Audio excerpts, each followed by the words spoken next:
Good afternoon, good evening, good morning. Hello, friends, wherever you are. We appreciate you tuning in. This is another edition of Backyard Buckets presented and brought to you by Backyard Sports. I am Bentley, of course, and we have the wonderful, the man, the myth, the legend, the Wizard of Oz, my man Ryan. How are we doing this evening, brother? I'm good. And as you know, I don't have any Riz, so this is really sarcasm more than anything. Uh, but yeah, I'm doing good, and I thought the nickname was funny. So It is. It is. As the curator of vibes, which is my official title for my real job. Um, yep. one of the things that they call me is Uncle Rizzo. I just kind of go around and make sure all the vibes are up, and I approve of the name. I approve of the name, the Wizard of Oz. It's very fitting, I think. So it's been some time. It's been about 7 days since we were on here talking basketball. It's been less time in real life since we were talking basketball. It's something that you and I do very often. Um, it Hmm. also has been a very, very long time 747 games, I believe, to be exact, that the Warriors, the Golden State Warriors, have played since the last time that Klay Thompson came off the bench for them. Excluding games, of course, where he was injured. As we know, he had those two catastrophic injuries back to back, the knee and the Achilles there. But he had a 747 game starting streak going back to, I believe it was his rookie year, was the last time he came off the bench. That streak came to an end early in February. I believe it was the 5th of February when Steve Kerr made the switch to bring Klay Thompson off the bench. It has turned out to be a successful successful swap for them. They are 7-3 in their last 10 games. Clay's come off the bench for 5 of those, and they are red hot right now.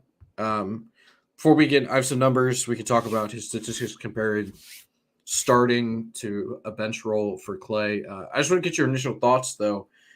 Was it surprising to you that they made the switch? Do you think it was time? We've seen superstars in the past make the transition. Ray Allen, specifically, they kind of fit the same mold here. Just give me your thoughts on Klay becoming a bench player now. Um, I think it's the right move. It may be a little shocking with the way the Warriors have been pretty player friendly. I think, um, especially star friendly, which as a lot of franchises are. But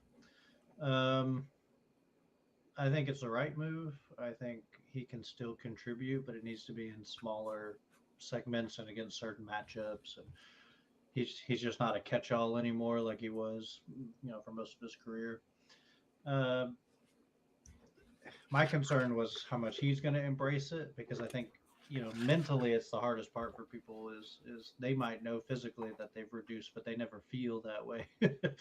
uh, I mean, I still don't think I have, That and I your and peak I definitely athleticism. and I definitely have, and I know immediately once I start trying to do something. But it's the mental part of it. It seems like he didn't take it well at first, but he's embracing it a little bit more. He can be a not a tough guy to deal with, but can be an opinionated person. He always kind of has been. Uh, yeah, I think it was necessary, and I think I'm glad to see him contributing over there because the NBA is better with him around. He's a fun guy to watch. Yeah, I agree. There were a lot of reports he was extremely frustrated with his poor performance because he had, if you remember, he had really been struggling before they made the switch. There were games where he just was a shell of himself, and you would go long stretches without even realizing that Klay was like on the court, which is rare, for such an elite player that he's been for most of his career, right? And then you mentioned he didn't, or again, there was reporting that he did not take it well at first. Whenever they broke the news to him, Steve Kerr called him in the office. But there's a quote that he had, and I'm gonna butcher this, but I'll give you the gist of it. He said you basically have two options, right? You can take it in stride. You can go out there and you can do your thing, and you can produce and help the team when, in the new role that they're giving you, or you can do the opposite. You can buckle down, you can push back, you can pout, and you can do nothing about it, right? And so Klay, I think, took the high road, right? It's obviously been working out for them. I can read you the numbers, in the 5 games he's come off the bench this year.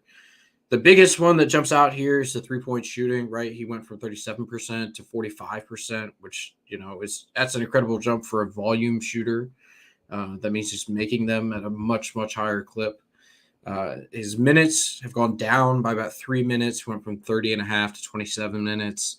But his points per game have gone up by almost 2.5 points, which is, again, that's a large lump or a large jump for a volume scorer, as Klay has been in his career. He was going from 42% from the field to 48%.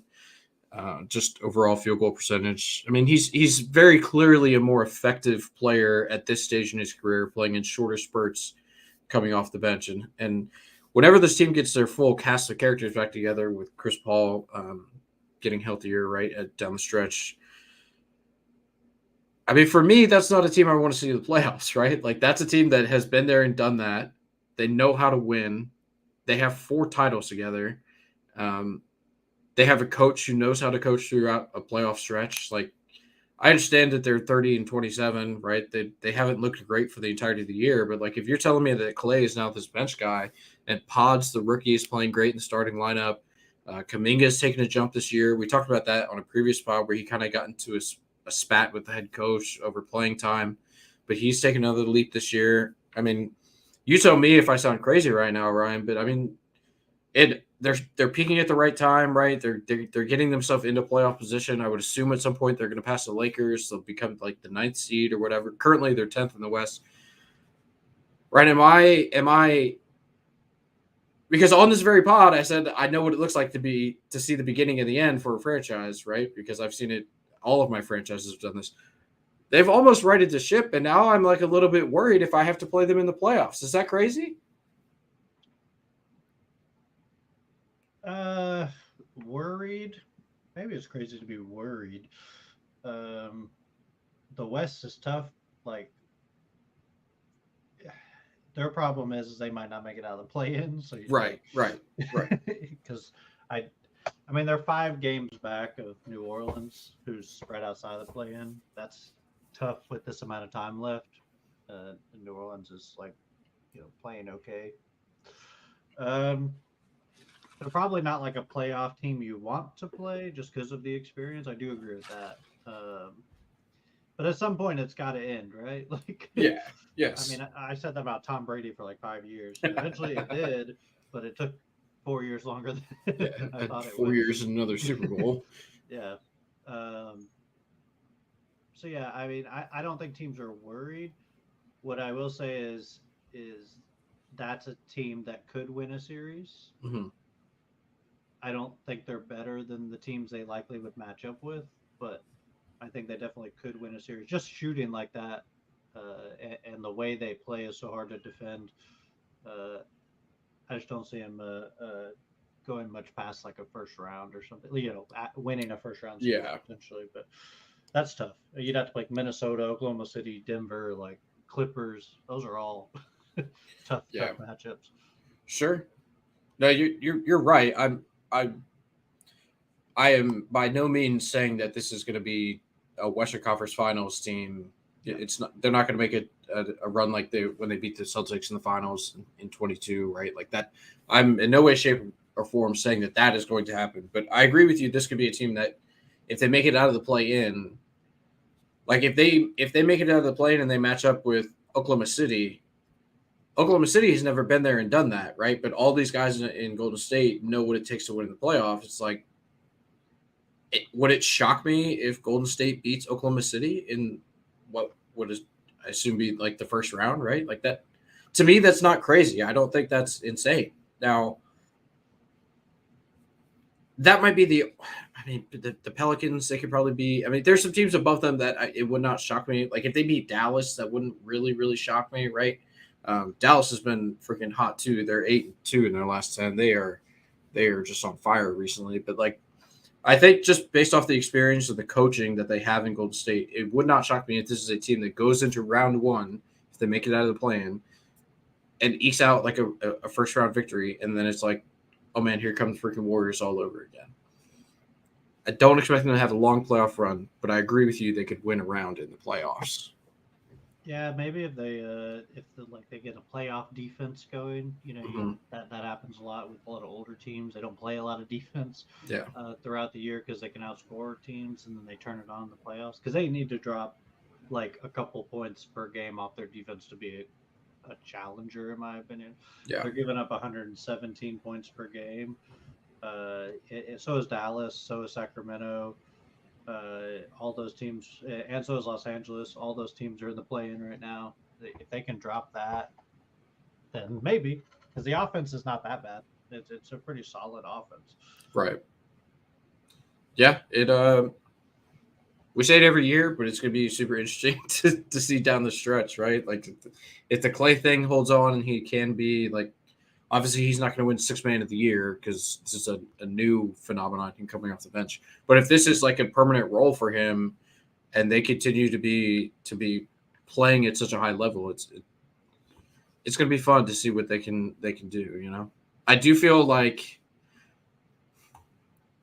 I don't want to completely back off my take that I had earlier where I said it's the beginning of the end just based off of a hot stretch that they've been on, right? Because I still believe that they are not championship contenders with this core group going forward at all. I don't think that they can do that. But I think with the savvy that they have on this roster, they are still a threat in a playoff series until they go up against like a big dog in the West, right? And by big dog, I mean like I really just mean the Clippers and Denver. I think those are the two best teams of the West because Minnesota and Oklahoma City haven't done it yet in the playoffs, right? So those are teams I know they're 1 and 2 in the West, but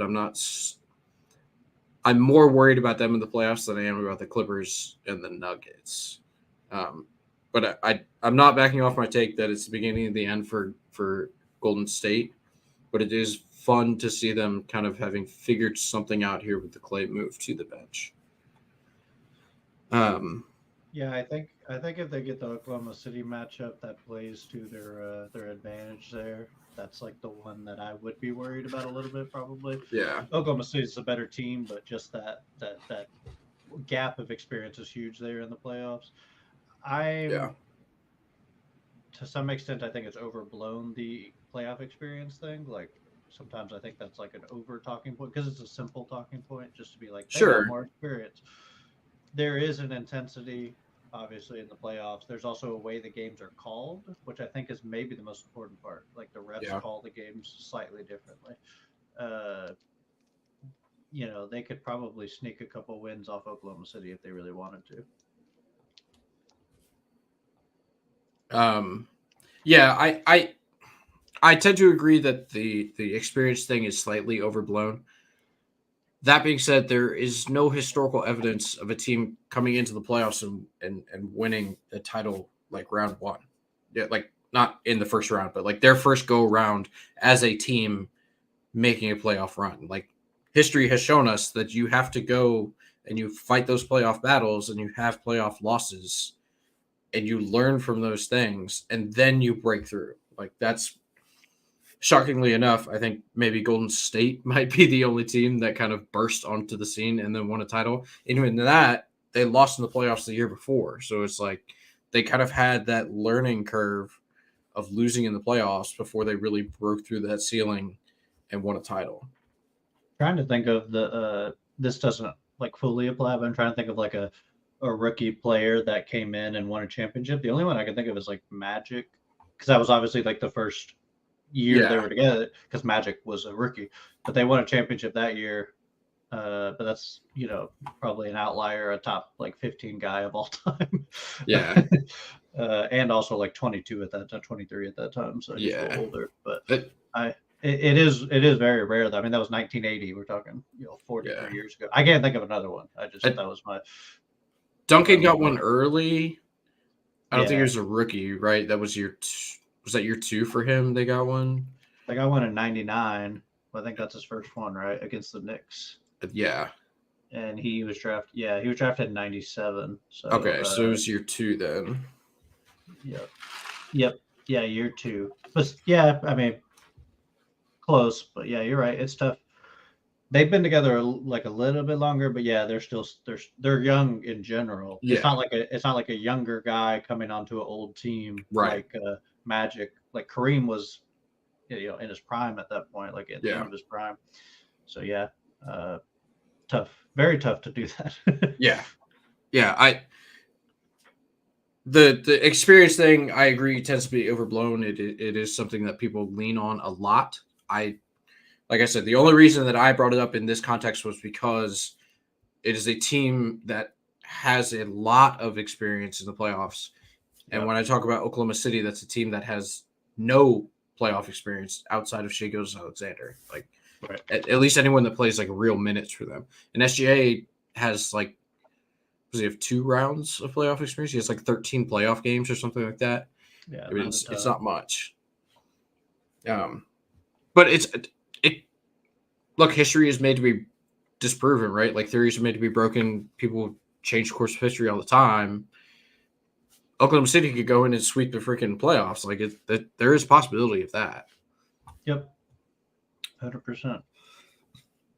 All right, let's shift a little bit here. I didn't go down the rundown at the beginning of the show. Excuse me, the beginning of the show, but we're going to be talking about LeBron James. Shocker. More specifically, some comments he made in regards to his son.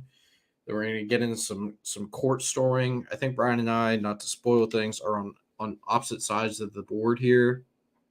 And then there was a story that came out about Joel Embiid maybe returning to the hardwood. So we can talk about that as well. But we're going to talk about LeBron James and his son.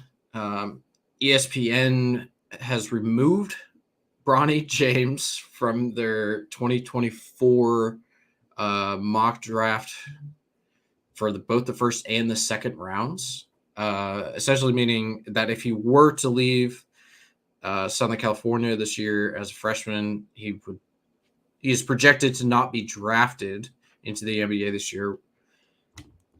That is newsworthy because LeBron James took to Twitter and basically was like, hey, let him be a kid, let him do his thing in college, and everything else will work out for itself, right? That's kind of the gist of what he said. It's very funny to me that he came out and said these things because prior to All-Star break, it was early in the college basketball season. LeBron was, probably drinking wine, sitting on his couch, watching basketball, and said, man, Bronny could start for some of these teams. He's better than some of these guys we have in the league, no doubt. That was before we had, 30 games of college basketball film to watch on his son, Bronny. Now, Ryan, you are a much bigger prospect guy than I am. I'm a huge college basketball fan, as everyone knows. I've watched a decent amount of Southern Cal, specifically the team, not as much Bronny because he does not play very much. What are your thoughts? Just your thoughts in general on this whole situation, whether it's taking Bronny off the mock draft, what LeBron said. What are your thoughts on the situation here? Well, first I'll address the prospect part of it because that's what I feel most comfortable addressing because as the Rockets, I always enjoyed prospecting, like talking about it and stuff. But the Rockets were like traded their first round picks for like 10 straight years, and I think like our best pick was like Chase Budinger at one point, I believe. Like we didn't have a lot of high picks for a long time, but I always found it interesting, and why like evaluators mess things up and stuff. It's an interesting thought experiment. So what I feel about Bronny coming in before the heart problem, so that's the caveat here, before the heart problem. Yes. I thought he was a 3-and-D guard who showed he could shoot the ball and showed he could be what seemed to be a lockdown defender defensively on the perimeter. Obviously, he's nowhere near as big as his dad. Right. He's 6'3", I think. Or his brother. Yeah, his brother's bigger too. His brother's like 6'6", I think. But like, in this draft, because the draft's like relatively flat, Mm-hmm. like across the board. There's a lot of like guys people aren't sure about.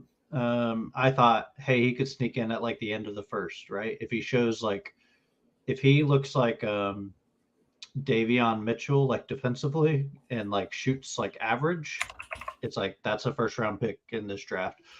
I'm not saying he needs to be like Mitchell's defensive quality, but that's what I thought he might be at some point, was like a lockdown perimeter guy who could shoot. And Davion Mitchell is one of those things. So, and he went pretty high up in the draft, probably because of his age and leadership and stuff. But so clearly he hasn't had the opportunity to prove that. Who knows what the heart problem has done, right? Like, I mean, it was a cardiac arrest, right? Like it's a big deal. Most people die from that before they come back. So who knows what that's done to him, and it's just impossible. I don't think it was fair to even be like he's still draftable at that point, because you have no idea, and he's not playing at USC, so it's like he's not draftable. I mean, he's just not. Yeah, I mean, LeBron wants to hype his son up as much as possible, right? Like, who wouldn't? It's like, I want to play with my son. I think he's good. Like, that does not shock me that he's doing that. What it does surprise me a little bit that he's like, don't talk about him. Yeah. It's a little bit like the only reason he's talked about it is because of you. I'm not blaming LeBron for that. That's not LeBron's fault. Sure. But if this is like a random dude who was just like a top 30 high school prospect, no one's going to pay attention to him at all. It's because he's LeBron's son. And it's like the money you've made from the media that's been around you is now feeding into this narrative of your son. Like, it's what you have built is what you're sowing, right? Like, I mean, that's it's not just him, but the media apparatuses around, LeBron's career and stuff like that. Obviously, have made a lot of money off of covering him. Of course, Bronny is going to be a big part of that. So I don't know. I think it's just like realize that that's how the sport is, and like just like let it go. But I say that, and like Kevin Durant doesn't let it go. LeBron doesn't let it go. There's a lot of guys who like just don't let things go. Mm-hmm. I agree. Let the kids be kid. Let Bronny do his thing and like learn and stuff. But that is not the world we live in. And no matter what LeBron says, it's not going to change. Yep.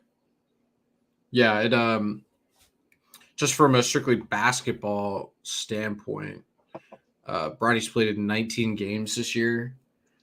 He's only playing 20 minutes a game, which is college and the NBA are different. College games are only 40 minutes long.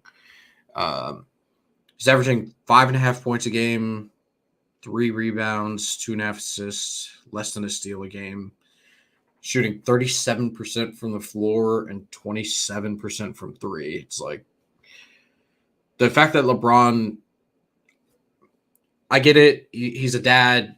You want to talk up your kids, instill confidence in them. Got it. From all accounts, LeBron has been a fantastic dad, a great person, right? As long as he's been in the spotlight, which has been since he was 16, right? Yeah. So I understand from that aspect why he would want to say the things that he has said. It's just crazy to me that he said Bronny could play over guys in the NBA when he was 18 and he's not playing hardly at all on the fifth. I believe they're in fifth in the Pac-12, which is one of the, on the men's side at least, one of the worst conferences in college basketball this year. One of the best, probably the best in women's college basketball this year. They have 6 ranked teams in the Pac-12 in the women's division. I don't necessarily disagree with what he said. Like, while Bronny was like playing well, like I think people did think that like he was a first round prospect, and even a second rounder. It's like because I know that's not what LeBron meant, but if you think about that statement, it's like there's probably like one dude he's probably better than who's like hanging around because of a draft pick they were or a contract they're on or like right. Variety of reasons. So at the time, I don't think that was that crazy of a statement. It's probably a little hyperbole, but it's not far off. Like now it is. That statement now Yeah. is a little wild. But when he was in high school and people were like, "Oh, he's a late first." It's like, okay, well then he is better than like a handful of guys, right? Right. So Yeah. Is he better than anyone in the NBA? Probably. Like when he's fully healthy, given the opportunity to play, he probably could get minutes somewhere in the like he could come to Washington and play. We're really bad. We could use any sort of infusion of talent or spark. I have to correct myself. They are second. They are the second worst team in the Pac-12. Only one team is lower than them in the standings. So not a good look for them. But that's all right. Not the worst though. Not the worst. Not the worst. That being said, we're gonna stay in the quasi college basketball realm here for this next piece. It is formerly an NBA activity, right? We're going to talk about court storming. Yep. As you can see behind me, there's a college that I rely heavily on for a lot of happiness in my life. And they lost a game. Duke went to Wake Forest. Number 8 Duke went to an unranked Wake Forest and lost a game because they had 2 turnovers in the final 60 seconds of play, which not great. Tyrese Proctor did not have a very good game. He had a very bad second half, actually. In the aftermath of the game, right? I believe there's actually like just around a second left on the clock. As is tradition in college sports, if you beat a big time opponent on your home court or your home field and it's an upset, which Wake Forest was favored, so not really an upset, but an unranked team beating a top 10 team, fans storm the court, right? Everyone has seen it at this point, the clips of Kyle Filipowski colliding with a Wake Forest fan. It looks really bad. He gets helped off the court. He's in a lot of pain. Turns out he was fine. Came back and played. They crushed Louisville, I believe last night or the night before. I think it was last night.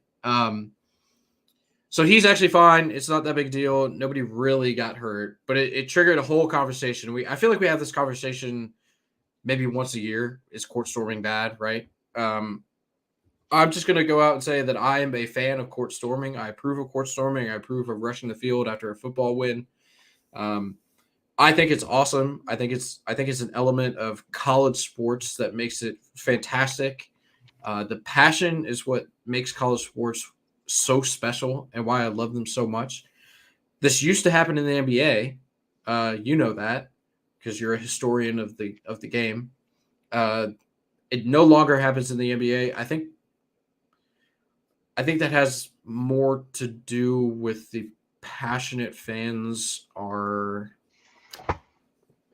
there are fewer in number passionate fans that go to NBA games than there are that go to college games.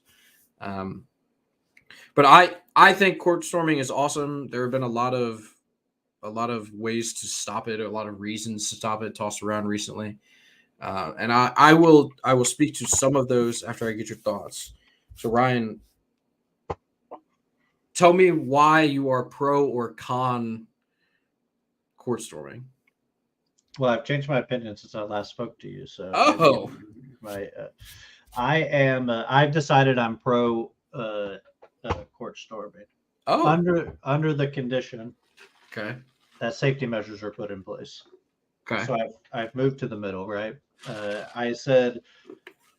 My first thought was like, why are we doing this at all? It's kind of silly. All that happens is people get hurt, which is still true. I don't disagree with that. My opinion previously. What I will say is I do think it's an important part of college basketball. I think it's an important part of the college experience. I just don't want someone's career to be ruined because of it, right? Right. So there's a lot of ways to deal with that, right? Is it a shot clock, right? You're like, all right, when the game ends, like we're going to put 30 seconds up. Everybody can like do what they got to do to get out of the way, and then we're going to do it. I think that's like okay. Something like that. I would like to see the NCAA do that where they put a rule in place, of course, then they're held liable for the for that rule. Like we spoke about this before, and they hate liability. That's like their Yeah. least favorite thing in the world. Their lawyers are like, just don't make us liable, whatever you do. Um, but yeah, I think it's like I just worry, someone intentionally tries to rush the court at the end of a game and try to hurt someone intentionally. And I know drunk college kids do a lot of dumb stuff, so that is my concern, right? Yeah. I would hope that people don't do that, but I hope that they come up with some safety measures. Yeah. So I agree that there is a safe way to do it. I think it's Virginia was the one I saw most recently where they had, the security guards in the big yellow jackets, the yellow windbreakers. They basically like block off the bench section, right? I think that's a good countermeasure. Um, I don't necessarily agree with the shot clock. I think that takes a lot of air out of the room. It's a court storming or a field rushing is like a sudden burst of joy and elation, right? That if you put a timer on it, it kind of deflates the whole thing, right? I also would, I understand the, the, I understand that you want to be cautious, right?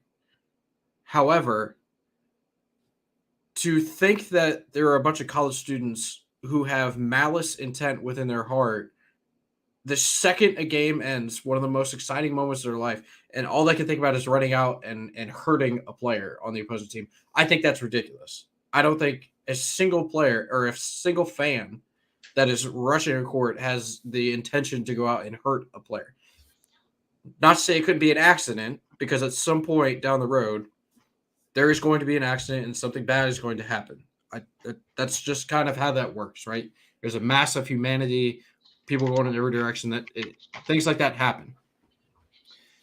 I think that there were a lot of nationally televised people and college football pundits that have large platforms coming out this week and saying we need to put rules in place and we need to put regulations and change all of these things. And I think that's utterly ridiculous because we have hundreds of examples of court stormings and field rushings where nobody got hurt and everything went fine.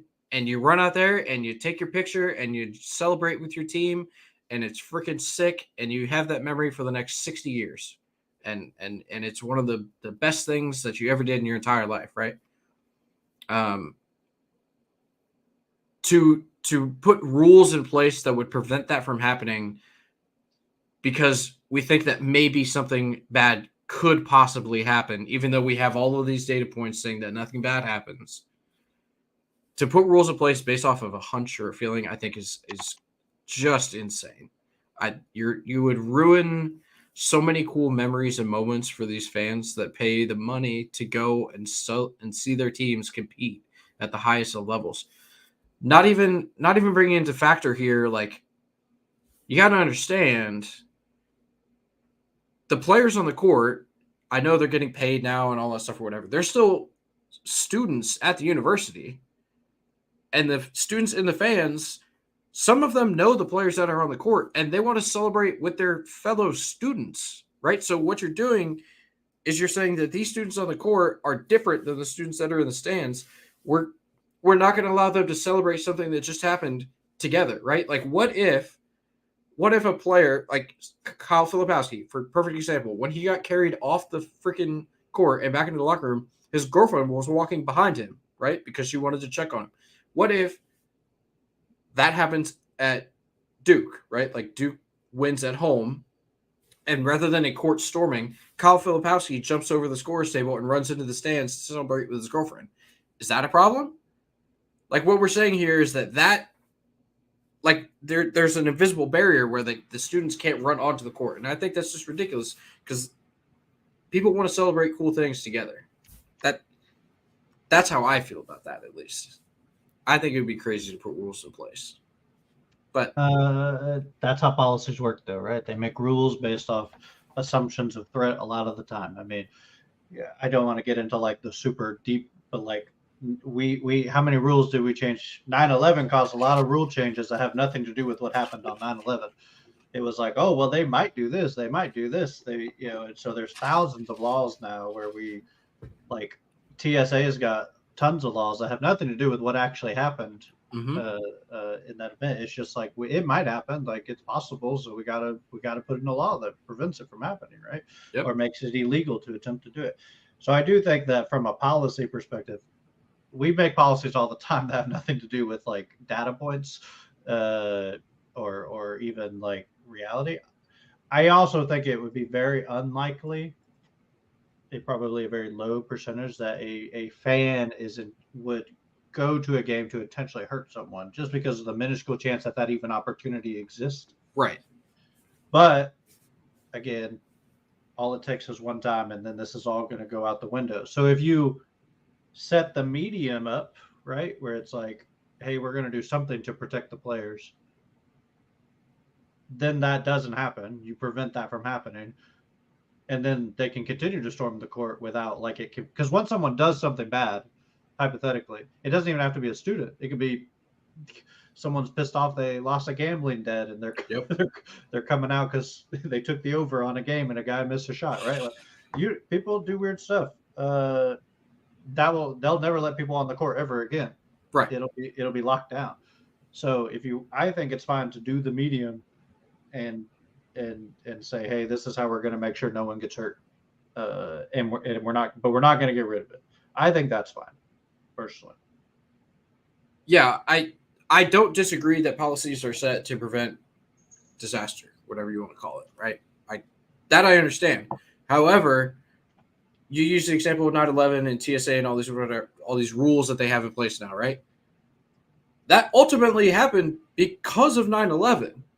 Now, I feel like freaking Sean McDermott using 9/11 as a talking point here for this podcast, but we don't have that major incident. We don't have that inflection point in sports of something bad happening because of a court storming or a field storming, right? We don't have that point to say that now we have to put these policies in place, right? We have a whole bunch of data points to say nothing bad happens. So you have to have some sort of jumping off point to say, like, we determined that this was a bad enough accident and now we're going to put these regulations into place, right? Like, I'm not saying that's what's going to happen. It's just my opinion on it. I think that there needs to be a reason to put these policies into place. Whatever you come up with, whether it's lining the court with police officers, whether it's blocking off the bench areas, which I think probably should happen anyways, if in the event that you think a court storming is going to happen. Because when you're in the arena, you can kind of gauge the crowd and see, like, I put this number out there. I don't know if I said it I haven't said it on the pod, I don't believe, but of the last 80 road losses for Duke, 58 of them have been court stormings, which is an insanely high number, right? Like, but you know that as Duke going into another team's facility, like, you have to understand, like, there is a chance that this court gets stormed. And I think the school has to know that too. Like, Wake Forest should have had security personnel in place knowing that there is a chance that this court gets rushed after the game ends if Wake Forest wins. Like, that's the onus there is on the school, I believe. If you want to say NCAA, whatever, that's fine. Somebody has to realize there is an opportunity here for something bad to happen and put security measures in place.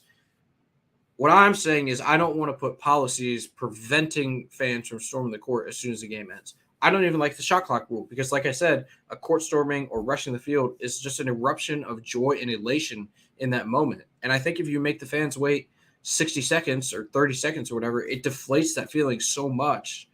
Now, I could be wrong. Maybe it would still be awesome. I don't know. Maybe it would still be freaking sick, and it would be even better, right? Because then there's no fear of hurting anybody, and you can send your team out there, the winning team, and then everybody can celebrate together. Maybe it would be freaking sweet. But I don't think that we need to change what is currently occurring and not causing any issues just because we think that it might cause an issue in the future, right? If something occurs, then we can address it. But because we have all of these successful court stormings with no injuries in the past, I think we just let it ride. Let the kids have fun. Can I add one more thing as a counterpoint to what you said? I know we've been kind of going back and forth, but I have Sure. one more thing. I want to say that these court stormings are not spontaneous in any way, shape, or form. They are completely planned. They know going in they're going to do it if they win. How it is supposed to happen is you're like the 15 seed and you beat the two, then you rush the court. They're just like, wow, we won a regular season game against a team that's ranked 19th. Storm the court.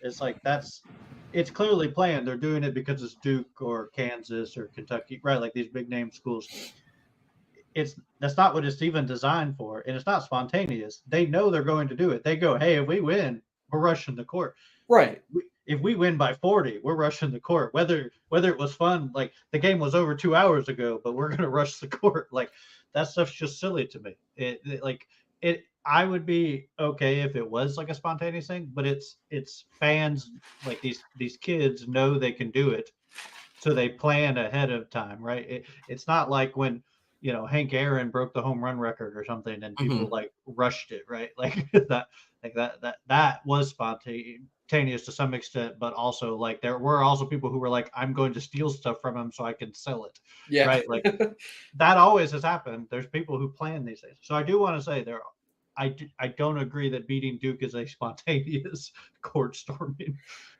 Sure. Yes, Duke comes to town, you beat Duke, you're going to storm the court. Got it. Like the kids know that ahead of time. But I'm saying Yeah, the emotion that you feel in that exact moment that's the eruption of joy, right? That's the feeling that you're chasing is the clock hits zeros and you win the game. You can be excited all throughout the game. Like that another beautiful thing about college sports is that that's how that works, you know? right. But is you could be excited all throughout the game. The vibes are up, dude. But like it erupts and comes to a head as the clock strikes zero, and that's when you get to rush. But I do agree with you. It is a planned thing. Like 58 of 80, like those kids going in know that if Duke comes to town, if North Carolina comes to town, if UConn comes to town, like we're rushing that court, and that's how that's going to go. Yep. Okay, now that we've said our piece there, we can shift back to NBA. This is an NBA show after all. There was a story that was released, I believe it was today. Yeah, because Embiid had his press conference today. Embiid has been out for a month, so a little over a month. Suffered we don't really know the severity of the knee injury, actually. We talked about it on the show, though, because he hurt his knee, and then he took a night off, and then he tried to go back out, and hold on, sorry, I got to read this. Duke to storm Coach K court when they beat IPUI. I agree, Gary. I think you let the camera crazies on the court after every win. I've actually never seen a court storming in at a Duke home game. Because everyone storms the court when they beat us, but we never storm the court when we beat them. It's not fair. That's because everyone at Duke is going to be a doctor, and they don't want to have a bad reputation. It's like, I won't be able to practice medicine if I get arrested for storming the court. This is going to look bad on my permanent record, Dad. Yeah, but his dad's probably a lawyer, so he can just get it expunged. It's fine. Like the kids at PUI, I mean, they they're going to be middle management. They're fine. They're going to be working for the kids who went to Duke. Yeah, like they storm the court. It's like, run those kids over. Yeah. Your last chance. Really trample them down. No, so for Philadelphia, Embiid talked to the media today. He said his plan is to come back before the end of the regular season. Because again, just to touch on it, he hurt his knee about a month ago, took a game off, tried to come back out and play against Golden State, and got injured again. I believe it was Kuminga who fell onto his legs as he was down on the court trying to get a ball. And then Embiid had to be held off the court and has not played since. Again, we don't know the severity. The details of the injury were kind of held back. They didn't want to reveal any information. But he said today that his plan is to come back hopefully before the end of the regular season, get ready for the playoffs. He said he would come back regardless of the record of the team. which is probably a good thing for him because Philadelphia is in a free fall right now. They're 3-7 in their last 10, and they just cannot seem to get things rolling properly without Embiid on the court.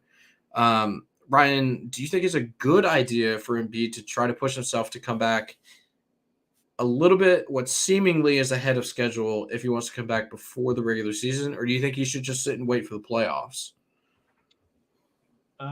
He should do what the doctors say. Hot take.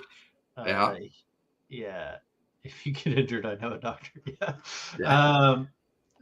Yeah, you should definitely do what the medical professionals say. Like, he could very easily get to like career-ending situations if he's like not careful with his history of injuries, and you don't want that, right? Mm-hmm. The only time I could see him like pushing it is if it's like, hey, we're gonna fall into the play-in. Look at where they are real fast. They are Just out of the play-in. Yeah, they're a game, or they're tied with Indiana. Indiana's played 2 more games than them. And Miami. Yeah, and Miami. So there's really like 4 teams all going 5 through 8 pretty much. Yeah, if it's like, hey, we need like 2 wins to guarantee the play-in or outside the play-in, then I can kind of understand that. But I would be very careful doing like, let's bring them back 10 games early or something. Like, I think that's I mean, you're already almost at that point now where you'd have to bring them back like soon. But Yeah. If you can like 500 the rest of the year, you're probably okay. So I wouldn't risk it personally, but I can see why he wants to. He's a competitor as much as people don't think he is. He is. Yeah. No, 100%. I agree with your take on him going with what the doctor says. If they do fall into the play-in tournament, or even God forbid they fall lower than that, right? Then I think it becomes a more pressing issue to say, hey man, I got to get back out there. But he does have a long history of injuries and like nagging stuff. He does play through a lot, I think. Yep. He's a little tougher, I think, than people give him credit for. That being said, the sooner they can get him back on the court, the better, because this year they were 26-8 when he played, and they're 7-17 when he does not play. So it's very clear that they need him on the court if they want to be taken seriously, especially in the playoffs, right, where everything gets ramped up. But I think that going with whatever the doctor tells him to do, he had a procedure to address what was it, the lateral something. I just read it. The lateral meniscus in his left knee. I don't know why I couldn't remember. My memory is terrible. But yeah, but going with what the doctor said is obviously the wisest choice, I would assume. But if they're free falling still, and we're coming to the end of the season, I think they just have to get him out there, right? Let him run around for 30 minutes and take some of the load off of Maxey and those guys. But it's a bummer that he got hurt, because he had that 70-point game. He was rolling. The Sixers were hot. That being said, I do have a ticket for their under total this year. So I mean, take it easy, brother. You sit down, let Maxey carry the load. Right? I'll pose this to you as a question. 7-17 without Embiid. 3-way tie for the last spot in the playoffs before the play-in in the East. What is the ceiling for this team if Embiid cannot come back? Probably a second round, I would guess. They could potentially win a first round series. The East is pretty flat. I think there's like, if they don't have to play like the top 2 teams, then they'll probably be okay. If they have to play those guys, then it's probably a first round exit. But yeah, I mean, it's just you're talking arguably the best player in the world not being on your team. It makes it difficult. Yeah. And I think a lot of people would argue like the best offensive player in the world, like currently at it, like scoring and rebounding and those things. So yeah, I mean, what do you do, right? Maxey's great, but he's a fringe all-star at this point in his career, and yeah, that's not going to win you a lot of series in the modern NBA. Yeah, if the season ended today, I believe they would draw Milwaukee in round 1 in the 3-6. That's right, 3-6 because there's 8. Yeah, Yep. It would be a Milwaukee matchup, which honestly would be freaking sweet because we get Doc Rivers going back to Philly in a playoff environment. I think that'd be a really cool matchup. Now, I would prefer to see that matchup with Joel Embiid on the court because you get Giannis versus Embiid, and that would be super dope. Yep. But I don't know that I agree with your second round assessment there. I feel like they probably get bounced in the first if Embiid's not there. They just don't have it. It affects their offense and their defense. Like it affects the entire game flow. It's you mentioned Maxey being a fringe all-star. I totally agree. He's been playing phenomenally this year, but he needs Embiid to be there to take the pressure off of him. Yeah. And it really is a shame. I mean, yeah, I think it's like if they won a first round series, it would shock me. I don't think it's impossible, is my point, right? You said there's ceiling. So it's not a 0% chance. Like they could win 4 games in a series, hypothetically. Like, now if they have to play Milwaukee or Boston, then probably not. But, that's not a guarantee of who they play. So, yeah, that's fair. Okay, so that we've completed the rundown. I'm gonna ask you one more question before we get out of here, Ryan. Yep. Just give me something to chew on for 7 days. Give me a take. Give me a thought. Are the Rockets going to make the play-in? Are they not going to make the play-in? They can't win a game away, so no. Actually, I have a real question for you, an actual NBA question, and not just a thought. It is a thought exercise, actually. We saw Trae Young have finger surgery. Yeah. Now, if you saw the picture that they posted after he had the procedure, I thought they may have taken a kidney out or something because the way he was wrapped up in that hospital bed, like, my God, you just got a finger worked on, brother. Calm down. I think he's out for like 4 weeks, then he'll be reevaluated. Yep. They're not really a threat in the East. They're the 10 seed. I would expect them to probably, I don't know. The teams below them are not good either.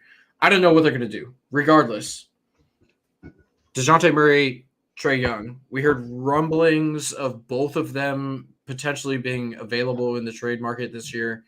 I ultimately think that they're going to split that backcourt up. I think they got to do something. What would you do if you were Atlanta? They're in a tough spot because I feel like they should be better than they are, and like they're very similar to the team that went to the Eastern Conference Finals. Like they're not super. You would argue they should be better. Like the fringe has improved, in my opinion, from that team. Yeah, your Jalen Johnsons, your Okongwu's a contributor now. Like, so it's tough. It's like, hey, we have assets, and they'd probably be a fun rebuilding team. I think, if they moved on from Trae Young. I just don't know what value Trae Young has in the NBA right now. That's the hard part. Like, I don't know how people feel about him. Yeah, I don't think any choice is good. that's the problem. I mean, I'm kind of an extremist when it comes to like team building. It's like if you're gonna blow it up. If you're gonna try to win, which I would argue they've been doing. Like they're trying to win, and they are like actively trying to win. They're doing a lot to try and win, but I think you just have to, like, at this point they're kind of stuck continuing to go for it unless they can get a package for Murray that like makes sense, because I think that's the only really option is like trade Murray for like another player you think is a contributor. But like, who's the second star that fits with Trae Young? It's got to be like an off-ball guy probably, and I just don't know who that is. Like a Klay Thompson peak kind of guy, like that. That's who it is. How many of those guys exist? One. Yeah. So I don't know. I just Trae I think is a little tough to build around, and that's weird to say because he's such a good passer. It's just you have to put defensive guys around him, and you have to put like off ball guys around him, and maybe like one like secondary creator, and that's like the team you run. And like I just don't know if that's a winning formula. I just don't know if Trey's good enough, because Luka has a similar formula, right? But he's a better defender, and a better scorer as well. Yeah. So, similar players in a lot of ways, but you have to do so much more with Trey Young's size issues and defensive issues. And I think he's actually been okay defensively this year from what I've seen. Like, he hasn't looked terrible. They're terrible, but he hasn't looked terrible. So that is almost not even as much of a problem anymore. So it just feels like they're just not making sense. They've had some issues too with like what's his face from Virginia hasn't really panned out. He's at Hunter. Hunter. I thought he was going to be like their 3-man for like a long time, and he's just had injury issues. So they've had some bad luck. Assuming they're all healthy and they can move on from Murray, and I think Murray's good. I just think he needs to be somewhere else. That team could be competitive. So I guess I've convinced myself to push in that direction. But I don't think any option's great. I don't think they'll ever be a top like 4 or 5 team in the NBA, like unless they get a superstar that can play with Trae Young. And how many of those are available? Yeah. And but I love their pieces. I love the fringe of that team, and I think that team could continue to get better. It's just what's the ceiling, right? Like if the ceiling is the fringe players get better and we're a 5 seed, like that doesn't really mean anything to most people. So I don't know. I'd push because I feel like you kind of have to, but I would not hate them if they were like, we're just going to blow it up and develop these guys. So yeah, get Hunter, who, like you said, has had injuries most of his career. But play a lot of Jalen Johnson, play a lot of AJ Griffin, play a lot of guys that you drafted there. Okongwu, move on from Capella. Like, get the guys out the door that you don't think are part of the future of your team, because as currently constructed, you're not winning. You're treading water basically. So I agree with you. Moving on from one of them, I think, is the correct option. I believe that I'm not plugged in anywhere. I don't know this, but I would assume that Trae Young would garner a larger haul back, right? If you were to ship him out of town, and if your plan is to rebuild and develop your young guys, then you got to try to get back, as much as you can. Trae Young would be an interesting fit in like Brooklyn, alongside Mikal Bridges, maybe. Like that's if they could do something like that, I think that might be very interesting. Send him, he'd be in a big city. He'd get to play with a defensive guy, like, and he could take every shot. There. Yeah. He could be the most hated, beloved player of all time. Exactly. Yeah, he could take 1 million shots a game. He could throw all the passes he wants. I don't know. That just kind of popped in my head when I was thinking of places that he would fit. They could do the old, like, the true swap and send him to San Antonio to play with Wemby. Just trade Murray for Trae Young. I saw that a while ago. I did like that. I was like, that seems like Wemby seems like the guy that does fit with Trae Young, like skill set wise. So yeah, I know that there's a lot of options they have in Atlanta, and it doesn't seem like any of them are great. But yeah, tough spot for sure. Yeah, they will figure it out. Well, okay. I mean, eventually. Yeah, eventually somebody's got to, right? Either they'll figure it out or their replacements will. Yep. All right, I think we have reached the end of our show. We are right at 59 minutes. Well done by you, sir. Thank you for carrying the show while I just ramble. It was all you. I'm the rambler. Thank you. That's what they call me. It's a rambling man, dude. Yeah, I was born that way. Yeah. Well, we appreciate Gary letting us sit in the big seat, 2 weeks in a row here. I mean, I don't. He should respect me more. He talk with him. Okay, he still writes my podcast checks, so I gotta I'm not gonna say anything. Yeah, I got my 3 cents in the mail too. Nice, dude. I gotta put it on my taxes. All right. That being said, that's all for us boys here at Backyard Bucket. We appreciate y'all tuning in, all the interactions. It's always a good time. We will be back next week. Same bat time, same bat channel. For Ryan and myself, we are out.